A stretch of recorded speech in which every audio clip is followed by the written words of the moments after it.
Scientific partner আপনাকে স্বাগত জানাচ্ছে। আজকের বিষয় ডেঙ্গু জ্বর হওয়ার পর যেসব খাবারে প্লাটিলেট বাড়ে। দেশ জুড়ে ব্যাপক হারে ছড়িয়ে পড়েছে ডেঙ্গু জ্বর, মারা যাচ্ছে মানুষ। সামাজিক যোগাযোগ মাধ্যমে সাম্প্রতিক সময়ে ডেঙ্গু আক্রান্ত রোগীর জন্য রক্ত চেয়ে দেওয়া পোস্টের সংখ্যা জানান দেয় পরিস্থিতি কতটা জটিল রূপ নিয়েছে। মশাবাহিত এ রোগে আক্রান্ত ব্যক্তির শরীরে প্লাটিলেটের মাত্রা কমে যাওয়ার কারণেই রক্তের প্রয়োজনীয়তা বাড়ছে।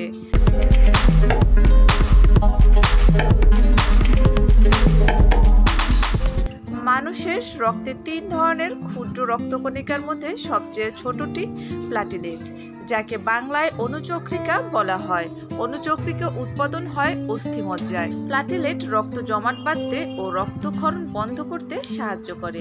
একজন পূর্ণবয়স্ক মানুষের শরীরের প্রতি মাইক্রোলিটার রক্তে প্লাটিলেটের মাত্রা 1.5 লাখ থেকে 4.5 লাখ পর্যন্ত।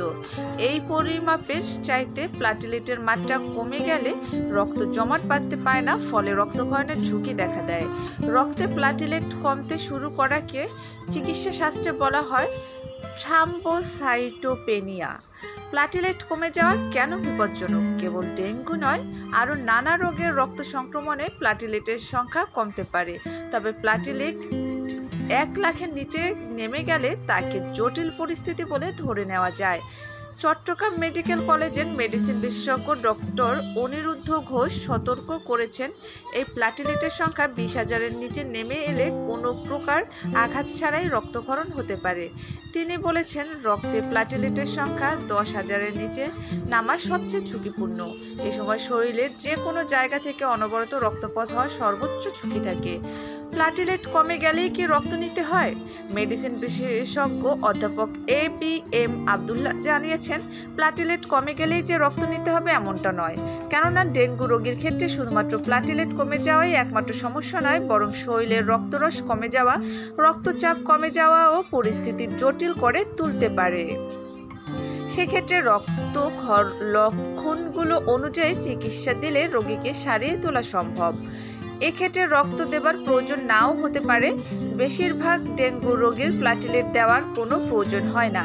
রক্তে প্লাটিলেটের সংখ্যা কমে যায় খুব কম সময়ের জন্য, হয়তো 2-3 দিন। যেসব খাবারে প্লাটিলেট বাড়ে, ডেঙ্গু জ্বরে আক্রান্ত রোগীকে সুষম খাবারের পাশাপাশি তরল জাতীয় খাবার খাওয়ানোর পরামর্শ দিয়েছেন চিকিৎসকরা। তবে কিছু খাবার রয়েছে যা খেলে রক্তে কমে যাওয়া প্লাটিলেট আগের অবস্থায় ফিরিয়ে আনা সম্ভব। এমন 5টি খাবার হলো মিষ্টি কুমড়া এবং এর বীজে থাকা ভিটামিন A রক্তে প্লাটিলেট তৈরিতে সাহায্য করে। তাই ডেঙ্গু রোগীর রক্তে প্লাটিলেট কমে গেলে মিষ্টি কুমড়া খেতে পারে। 2. লেবুর রসে থাকা প্রচুর পরিমাণে ভিটামিন C রক্তে প্লাটিলেটের পরিমাণ বাড়ায়। এছাড়া শরীরের রোগ প্রতিরোধ ক্ষমতা বাড়ায়, তাই ডেঙ্গু রোগীকে প্রচুর লেবু শরবত খাওয়ানো উচিত। 3. আমলকিতেও রয়েছে প্রচুর ভিটামিন C ও অ্যান্টিঅক্সিডেন্ট।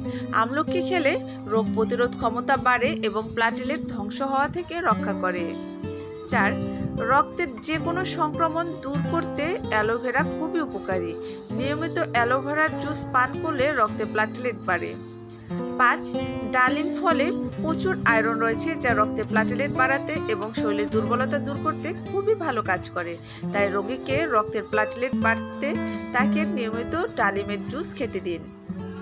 মালয়েশিয়ার গবেষণা প্রতিষ্ঠান Asian institute of science and technology এক গবেষণায় দেখা গিয়েছে, পেঁপে পাতার রস এবং পাকা পেঁপের জুস ডেঙ্গু জ্বরে আক্রান্ত রোগীর রক্তে কমে যাওয়া প্লাটিলেটের পরিমাণ দ্রুত বৃদ্ধিতে সাহায্য করে।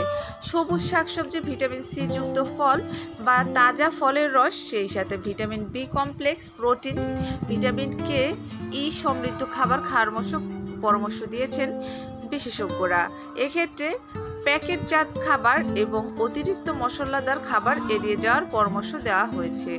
আজ এ পর্যন্তই। আমাদের যাপিত জীবনের নানা রকম সমস্যা ও বিশেষ পরামর্শ পেতে ও জীবনকে আরেকটু সহজ করে নিতে সায়েন্টিফিক পার্টনার চ্যানেলটি সাবস্ক্রাইব করুন এবং বেল বাটন ক্লিক করুন। ভালো থাকুন, সুস্থ থাকুন।